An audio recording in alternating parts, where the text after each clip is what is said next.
Welcome to Humans of EdTech. My name is Mayuresh, and today we are going to look at the cognitive load theory. Awesome. So, I think we've looked at a few different theories of learning. This is another one in the series, and we're going to have like a slightly detailed treatment of this particular thing. And let's just quickly jump into what this theory is all about. Awesome. So, what do you expect over here? We are going to look at what is the cognitive load theory. We're going to look at the three types of cognitive load.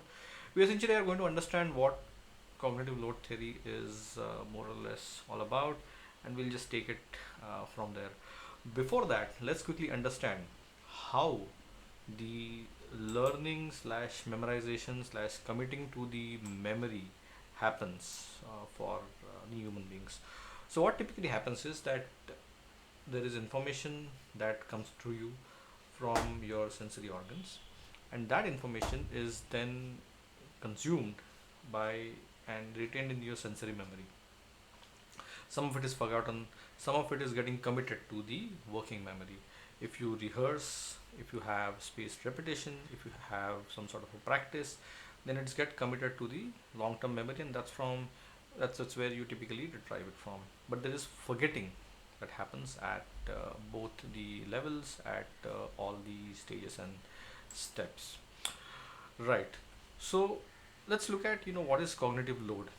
So let me try and make it very very simple. There are three types of cognitive loads. One is the inherent complexity of the subject matter. Now, uh, this is what we call as the intrinsic cognitive load.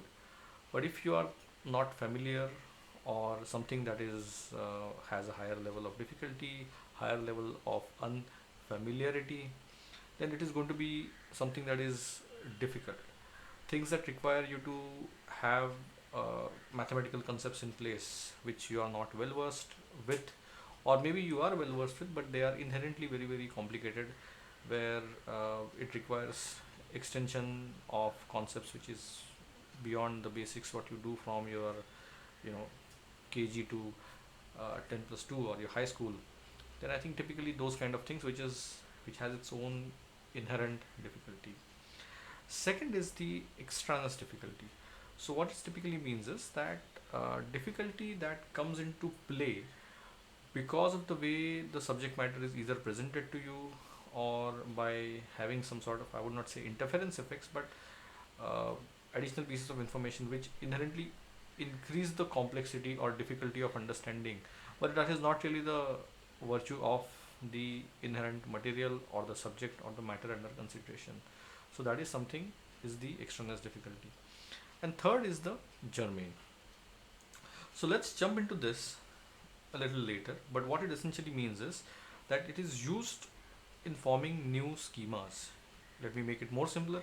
It is used in generating new understanding. It is used to generate fresh connections, something that you know and something that is new for you. And once you connect both of these two things by some sort of concept, idea, thought, you generate a new schema for yourself, new thought process, new structure for yourself. And that kind of a load is something that is desirable, and that is the third type of load. So let's look at intrinsic, which is the inherent difficulty of the subject; extraneous difficulty, which arises because the way the subject is presented; and third is the germane, which is essentially the it is used to form, the germane load is used to form those new schemas, new structures in place. Let's now quickly jump into some of these things. So what is cognitive load?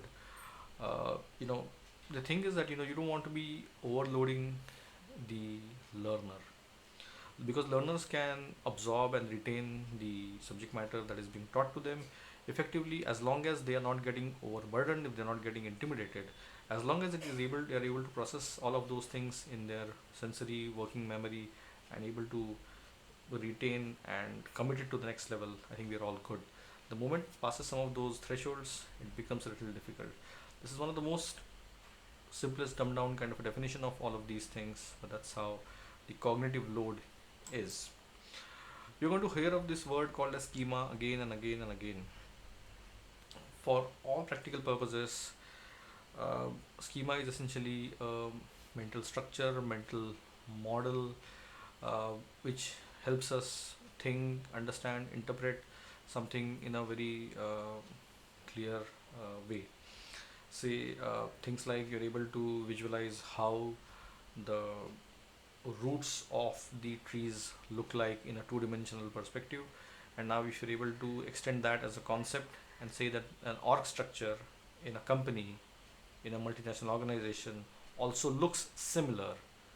So that is essentially you're taking a structure from one particular field domain and then superimposing or trying to understand a new domain or a structure basis of that particular thing. That's one of the simplest examples of schema. It is essentially some sort of a structure that you have in your mind. Let's quickly jump on to understanding those three types of cognitive loads once again, and what is it that you should be increasing and what is it that you need to work on. Perfect. So the intrinsic load. So the intrinsic load can typically be taken care of with good uh, instructional sequencing. If you're able to sequence out your subject matter in a very decent way, then I think it's going to make the intrinsic load simpler. If you're able to break down the subject matter into smaller pieces, build onto something, establish, consolidate, build onto something, establish, and go step by step, I think you're going to do a good job. The critical path, the sequences is going to matter over here. The extraneous load is essentially if you're able to get rid of all the information that is not required, that is redundant, if you're able to bring in the right kind of instructional design with respect to the learning part of it, then I think that part is going to get optimized. So intrinsic and the extraneous load can be optimized in these two particular ways. The German load is something that you want to maximize for the learner. You want your subject matter to trigger fresh thought process in the learner. You want it to be able to, you want them to be able to ask questions. You want them to be able to connect with their existing body of knowledge, to be able to not just, you know, memorize, assimilate, but be able to ask questions, build on top of it, create something on top of it, you know, going the taxonomy route.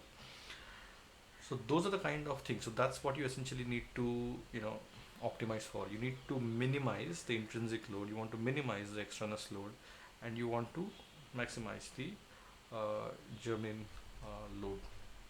So that's essentially, you know, what is the recipe. So how do you do this? So how does the teaching learning process works? So we're going to do a whole new complete video on top of this, where we're going to look at the 10 effects of the cognitive load theory, and it is going to have a much more prescriptive value to it. So we're going to look at that point in time with respect to how do you, you know, take care of some of these things. What we're going to do is in this particular session, and to wrap this session up, is we're going to understand the cognitive theory of multimedia learning. So what you see over here is that there is a multimedia presentation which has both words and which also has images. Now your sensory organs are going to assimilate both the words and the images. Your ears are going to pick up the words and the sounds that typically come up, and your eyes are going to consume the words that it sees and the images that it is able to see. And your working memory is then going to organize both the words and the images. It is going to bring together the verbal model, the pictorial model, and also the existing knowledge that it has, and it is going to integrate all of it. So when a lot of us, when there is like a vast body of research, it says that the multimedia based learning is one of the most effective ways of learning. uh, what is it that powers some of this is right here. So Professor Richard Mayer has done a great amount of work in this particular field. Is very well referred as the guru of the multimedia learning, and the research, that the body of research that exists around that. I encourage you to check all of those things, which will give you like a good understanding of what the whole cognitive load theory is with respect to the multimedia based resources. So I hope this helps. From a cognitive load theory perspective, what we have done in this particular presentation is we've just tried to introduce the cognitive load theory. Here is a basic simple thing. The learner, if he's going to be overburdened, he's not going to be able to learn it. So we have broken down the cognitive load into three pieces: the intrinsic, extraneous, and germane.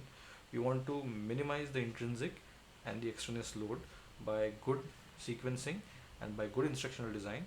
And for the germane learning, you want to be able to trigger those connections, trigger those curiosities and questions from the learner to be able to build those new structures and schemas in people's mind to be able to expedite their learning. So that's the real simple summary of what the cognitive load theory is all about. Awesome, thank you so much. Do follow us for more resources on edtech at humansofedtech.com or silo3.com, and I'll see you soon. Thank you so much, and